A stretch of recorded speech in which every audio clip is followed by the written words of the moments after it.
ونستعينه ونستغفره ونؤمن به ونتوكل عليه ونعوذ بالله من شرور انفسنا ومن سيئات اعمالنا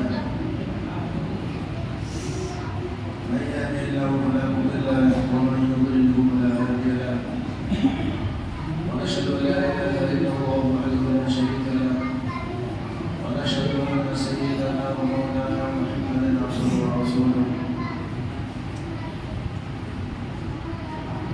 أرسله بالحق بشيرا ونذيرا وداعيا إلى الله بإذنه وسراجا منيرا صلى الله عليه وعلى آله وأصحابه وأتباعه وبارك وسلم تسليما كثيرا كثيرا أما بعد فقد قال الله تبارك وتعالى أعوذ بالله من الشيطان الرجيم بسم الله الرحمن الرحيم قل هل يستوي الذين يعلمون والذين لا يعلمون فقال الله تعالى قل اطيعوا الله ورسوله فإن تولوا فإن الله لا يحب الكافرين وقال الله تعالى لقد كان لكم في رسول الله أسوة حسنة صدق الله مولانا العظيم وصدق رسوله النبي الكريم ونحن على ذلك من الشاهدين والشاكرين والحمد لله رب العالمين.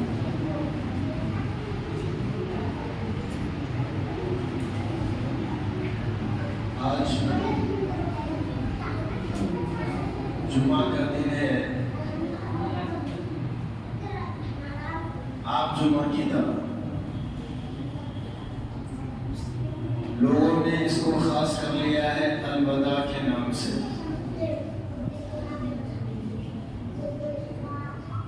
کہ یہ جب بھی رمضان آئے گا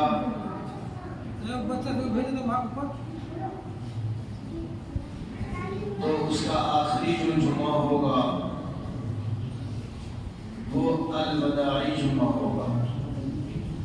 یہ لوگوں نے خاص کر لیا ہے اور یہی وجہ ہے کہ اور جمعہ میں نماز کے لیے جلد سے جلد آئیں یا نہ آئیں. الوداع والے جمعہ کے دن ضرور جلد سے جلد آتے ہیں.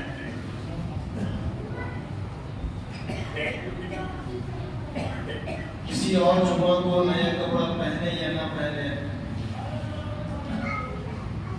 عام طور سے الوداع والے دن نیا کپڑا پہنا جاتا ہے. یہ ایک اہم موضوع ہے جس پر انشاءاللہ تفصیل کے ساتھ بات کی جائے گی. اس سے پہلے دو باتیں ہیں جن کو میں سامنے رکھنا مناسب سمجھتا ہوں.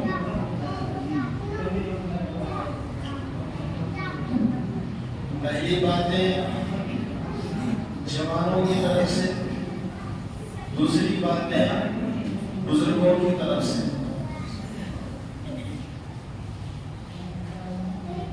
جوان کی طرف سے جو باتیں ہیں میں یہ دیکھ رہا ہوں کہ چند نوجوان ہیں جو الحمدللہ امام و مؤذن سے، علماء سے کافی محبت کرتے ہیں اور چند جوان ایسے بھی ہیں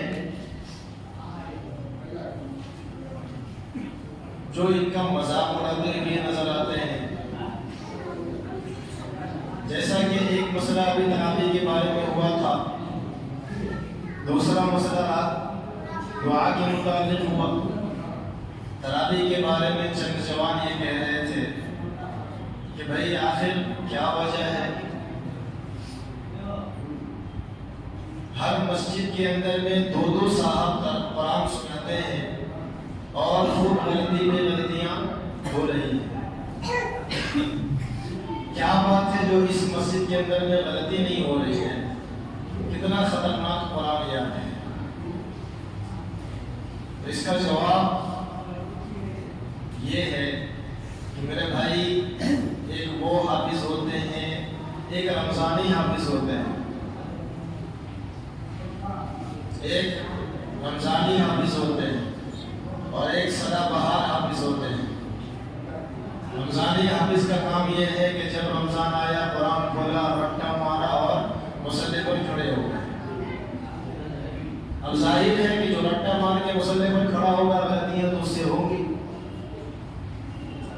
اور جو سدا بہار حافظ ہے جنہوں نے پورے سال قرآن پر محنت کیا ہے, پورے سال قرآن کی تلاوت کرتے ہیں, اللہ کی ذات ان پر مہربان ہوتی ہے.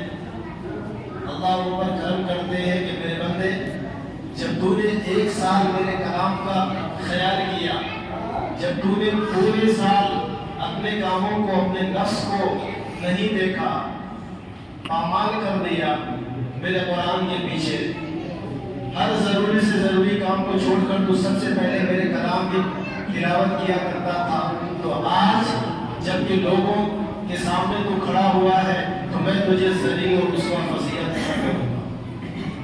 کیا خیال ہے آپ کا کہ جس نے ایک سال تک مکمل اللہ کا خیال کیا ہو, اللہ کے قرآن کا خیال کیا ہو, ایک مہینے کے لیے اللہ اسے ذلیل کر دے گا؟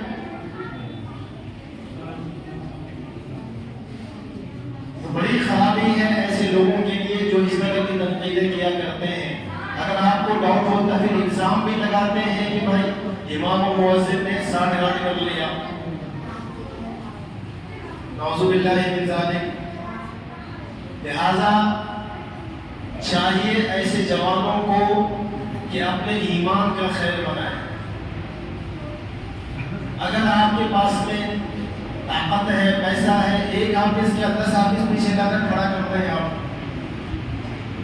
ٹھیک ہے بھائی, 10 حافظ آپ پیچھے کھڑا کر دیں, لیکن ایسا تو ہم کریں گے نہیں کیونکہ آپ کا مال خرچ ہو رہا ہے. تنقید ضرور کریں گے کیونکہ اس میں دوسروں کو ذلیل کرنا مقصد ہوتا ہے.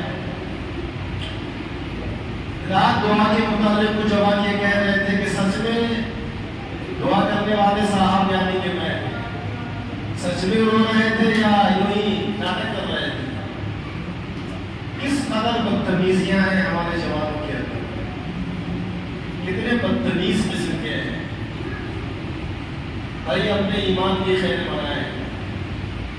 جس نے علماء کی ناقدری کی, جس نے دین کی چیزوں کا مذاق اڑایا, دین کی چھوٹی سے چھوٹی بات کا بھی کسی نے اگر مذاق اڑایا تو پھر وہ دائرہ اسلام سے خارج ہو جاتا ہے, اسلام سے نکل جاتا ہے, وہ مسلمان نہیں رہتا. آپ کے گاؤں میں الحمدللہ بہت سے علماء موجود ہیں, آپ جا کر میری بات کو ان کے سامنے رکھیں اور ان سے معلوم کر لیں کہ میں یہ صحیح کہہ رہا ہوں یا غلط کہہ رہا ہوں. جس نے دین کی چھوٹی سے چھوٹی بات کا بھی مذاق اڑایا وہ مسلمان نہیں رہتا, اسلام سے نکل جاتا ہے. ایک دوسری بات کہ جس نے عالموں کی توہین کی, عالموں کو ذلیل کیا, مرنے سے پہلے وہ کافر ہو کر مرے گا, مسلمان نہیں مر سکتا. وہ جس نے عالموں کو ذلیل کیا, ایک عالم نہیں, کسی بھی عالم کو, عالم ہوتا ہے چاہے وہ بے عمل کیوں نہ ہو, بھلے وہ عمل نہ کرتا ہو یہ الگ بات ہے, لیکن عالم ہوتا ہے. قرآن کہتا ہے قل هل يستوي الذين يعلمون والذين لا يعلمون. اے نبی صلی اللہ علیہ وسلم آپ ان سے پوچھئے, ان سے کہہ دیجئے کیا جاننے والے اور نہ جاننے والے برابر ہو سکتے ہیں؟ اگلی آیت قرآن کی انما یخشی اللہ من عباده العلماء, اس پر بھی اگر میں بات کروں تو پھر گھنٹوں لگ جائے گا. مختصر مجھے بتانا یہ ہے کہ اللہ کا قرآن خود اس بات کی گواہی دے رہا ہے کہ لوگ چاہے جتنے بھی زیادہ پرہیزگار ہوں, متقی بن جائیں, اللہ سے ڈرنے والے بن جائیں, تہجد گزار بن جائیں, جتنی بھی عبادت کرنے لگے, لیکن وہ اللہ سے ڈرنے میں عالموں سے آگے نہیں بڑھ سکتے. قرآن کہتا ہے کہ اللہ سے سب سے زیادہ ڈرنے والا کوئی ہے تو وہ عالم دین ہے, وہ عالم ہے. تو قرآن کہہ رہا ہے. اور جس نے عالموں کی توہین کی مرنے سے پہلے ایمانی سلب ہو جاتا ہے. اکابر علماء کا یہ کہنا. دوسری چیز یہ شکایتیں بھی آ رہی ہے کہ بھائی اس کا جواب شکایت چھوڑ جواب دے دیتا ہوں کہ جمعہ کا دن جو ہوتا ہے نا، جمعہ کا دن جو ہوتا ہے یہ عید کا دن ہوتا ہے۔ اس دن بدن کو صاف ستھرا کرنا چاہیے، اچھا سے اچھا کپڑا پہننا چاہیے اور خوشبو لگانا چاہیے اور جلد سے جلد مسجد میں آنا چاہیے۔ لیکن ہمارے ساتھ مجبوری بھی ہوتی ہے، رمضان کا مہینہ، رات کو جلدی نیند آتی نہیں، پھر میں کچھ وقت سو جایا کرتا ہوں، اور پھر جمعہ کے دن صاف صفائی کا بھی معاملہ ہے تو غسل میں تاخیر تو ہوگی، اوپر سے غسل خانہ کا بھی انتظام نہیں۔ اگر انتظام ہو اور ہونا ضروری ہے تو تاخیر تو ہوگی، اس پر تنقید کرنا یہ بہت غلط بات ہے۔ سارا کام خود ہی کرنا پڑتا ہے، وقت تو لگتا ہے، وہ بھی رمضان کا مہینہ ہے۔ تیسری چیز جو مسجد جلد آنے کی بات ہے، وہ میں دیکھتا ہوں کہ لوگ مسجد کو ماشاءاللہ جلد آتے ہیں، لیکن آ کر کے بھی اپنی عبادت کو، اپنے ثواب کو گناہوں میں تبدیل کر دیتے ہیں۔ مسجد میں جلد آنے کا مطلب یہ ہے کہ مسجد میں آ کر کے اللہ کی عبادت میں، ریاضت میں، تلاوت میں، ذکر میں لگ جائیں، لیکن ایسا نہیں ہوتا ہے۔ مسجد میں آ کر کے امام صاحب کیا کر رہے ہیں، مؤذن صاحب کیا کر رہے ہیں، غسل کیے یا نہیں کیے، کپڑا دھوئے یا نہیں دھوئے، مسجد کی صفائی ہوئی کہ نہیں ہوئی، ان تمام شکایتوں کو لے کر، غیبتوں کو لے کر مسجد میں بیٹھ جاتے ہیں۔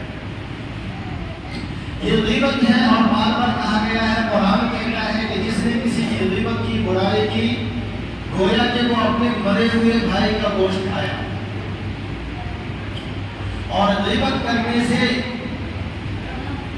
نیکیاں ساری کی ساری ختم ہو جاتی ہیں۔ لہذا ایسی چیزوں سے بچیں جو دوسروں کی تکلیف کا باعث ہو۔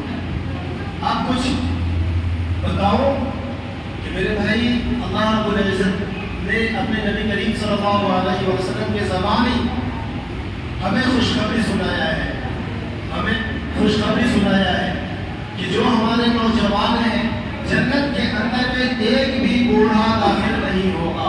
جوانوں سنو، آپ کے لیے دو چار باتیں، جنت کے اندر میں ایک بھی بوڑھا نہیں جائے گا، جو بھی جنت میں جائے گا وہ جوان بھی نہیں جائے گا۔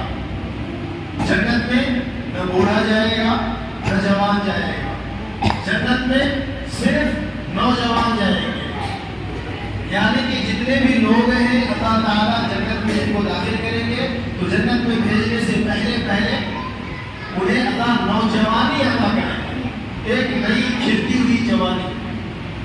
60 ہاتھ قد ہوگا، لمبائی 60 ہاتھ، اور خوبصورتی بلا کی اللہ عطا فرمائیں گے۔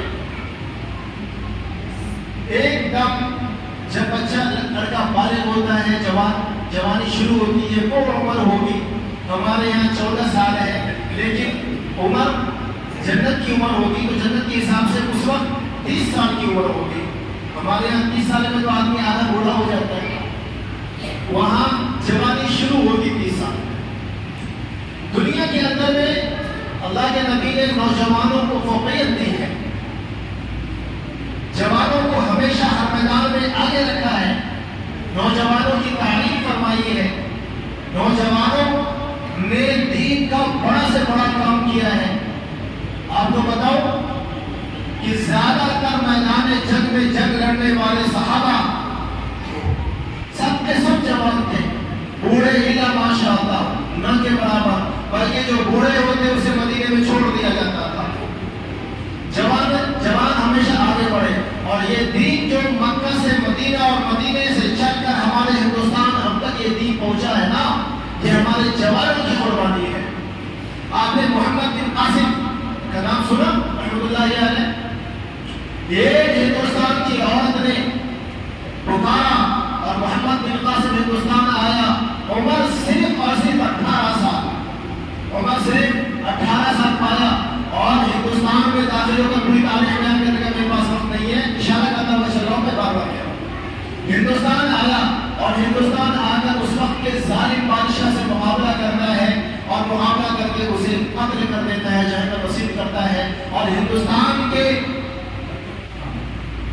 گنبد پر یہاں کا جو نشان تھا جیسے آج لال قلعہ ہے، وہاں پر اسلامی جھنڈا لہرا کر واپس چلا جاتا ہے صرف 18 سال کے اوپر. اکبر بادشاہ جو بادشاہت کی کرسی پر بیٹھا کتنے سال عمر تھے؟ 12 یا 14 سال. 12 یا 14 سال کی عمر میں بادشاہت کی کرسی پر بیٹھتا ہے اور مکمل 50 سال حکومت کرتا ہے ہندوستان پر. 50 سال حکومت کرتا ہے، یعنی پوری جوانی حکومت کرتا ہے. اور اس طریقے سے جتنے بھی ہمارے اور جتنے بھی اکابرین ہیں، جتنے بھی بادشاہ گزرے ہیں، آپ ان کی تاریخ اٹھا کر دیکھیں کہ جوانوں نے اپنی جوانی کا جوہر دکھلایا، یہ دین یہاں تک پھیلا ہے. اور ان جوانوں کو جنت کے اندر میں جو نعمتیں ملیں گی، میرا دل چاہتا ہے کہ میں بیان کروں، لیکن وقت نہیں. انشاءاللہ پھر بھی بیان کروں گا کہ اللہ آپ کو کیا کچھ دینے والا ہے. اللہ آپ کو کیا کچھ دینے والا ہے، کیا کچھ اللہ نے آپ کو سامان غیب میں چھپا رکھا ہے آپ کے لیے. انشاءاللہ موقع ملا پھر میں بھی بیان کروں گا. آج موضوع دوسرا ہے، یہاں بتانا ہوا چلوں کہ لہٰذا جب یہ دین جوانوں نے اس کا عالم اٹھایا ہے، اس کو پھیلایا ہے، تو لہٰذا آپ بھی جوان ہیں. دین کو اور علماء کو ذلیل کرنے کا سامان نہ بنے، بلکہ دین کی اشاعت کرنے کا، دین کو پھیلانے کا، علماء کو سر پہ بٹھانے کا، علماء سے پوچھ کر قرآن کو پھیلانے کا، سنت کو پھیلانے کا ذریعہ بنے. اللہ نے آپ کو جوانی دی ہے، اس جوانی کو اللہ کی عبادت میں اور دین کے پھیلانے میں لگا دیں. اور اپنے بزرگوں سے میں یہ کہنا چاہتا ہوں کہ چند دن آپ کے پاس میں بچ گئے ہیں، تھوڑا سا وقت آپ کے پاس میں بچ گیا ہے. آپ اپنی ساری زندگی کو آپ نے بتا دی، اب کہاں بتایا وہ آپ کو پتا ہوگا، اللہ کو پتا، لیکن ختم کر دی. اب جو تھوڑا سا وقت بچا ہے، اب بھی وقت ہے، کم سے کم دل کو دنیا سے خالی کریں، اس کی ایسی تیسی باتیں کرنا چھوڑیں اور دل کو اللہ کی طرف جھکائیں اور اللہ کر کے وقت گزاریں. تاکہ ہو سکتا ہے کہ حدیث میں آیا کہ جب مسلمان 60 سال کا ہو جاتا ہے نا، جب مسلمان 60 سال کا ہو جاتا ہے نا، تو پھر جب وہ مرتا ہے تو اسے قبر کا عذاب نہیں ہوتا. مسلمان جب 60 سال کا ہو جائے اور وہ مر جائے تو اسے قبر کا عذاب نہیں ہوتا. اللہ کہتے ہیں مجھے حیات کی اس بڈھے کو عذاب ہوتی، اللہ کہتے ہیں مجھے شرم آتی ہے اس بڈھے کو سزا دیتی ہوں، چلو معاف کرتے ہیں.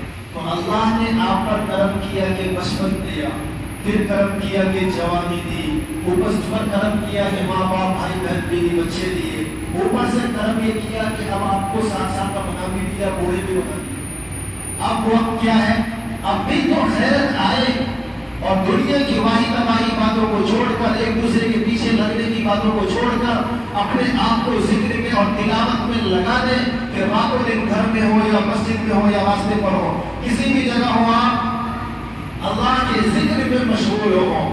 سنت نبی کو سجائیں اپنے چہرے پر اور سنت کے مطابق کم سے کم آپ کو زندگی گزار لیں. ان وقتوں کو آپ برباد نہ کریں، ورنہ اگر یہ بھی وقت چلا گیا تو پھر پچھتانے سے کیا فائدہ. اب اصل اپنے موضوع کی طرف آتا ہوں اور وہ کیا ہے کہ بھائی آج الوداع کا دن ہے. کیا ہو اس سے کم آواز کریں گے تو آواز ختم کی ہوگی، چھوڑ دیں. یہ انورٹر کی آواز ہے، یہ آواز نہیں، آواز ختم نہیں ہوگی. اس سے کم کریں بات بند ہو جائے. بجلی انورٹر بجلی دیکھیں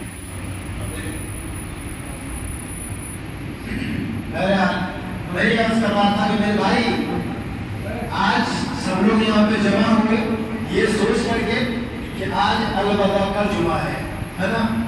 آپ سمجھے اس بات کو، بات سمجھ میں آ جائے تو مان لیں، نہ سمجھ میں آئے تو نہ مانیں، دوبارہ پوچھ لیں، نہیں ماننا تو مت مانیں. میرا کام یہ ہے اور صحیح راستہ آپ کو بتاؤں. الوداع الوداع الوداع کا مطلب کیا ہوتا ہے؟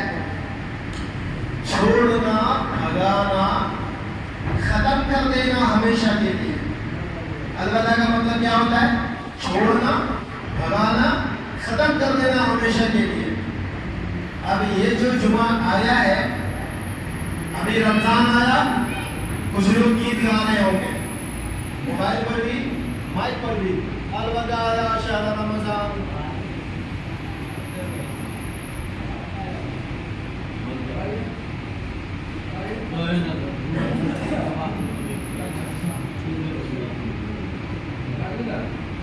تو رمضان آیا، کچھ لوگ گیت گانا شروع کر دیتے ہیں، الوداع یا شہر رمضان، الوداع یا شہر رمضان. پتہ نہیں کیا کیا جملہ بناتے ہیں اور گاتے ہیں.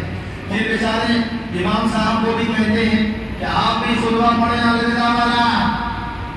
آپ خطبہ نہیں چلے گا، یہ آپ جمعہ نہیں ہے، الوداع کا جمعہ ہے. خطبہ بھی الوداع والا ہونا چاہیے. وہ بھی بیچارے ممبر رسول پر کھڑے ہو کر کے کہتے ہیں الوداع یا شہر رمضان، الوداع یا شہر رمضان.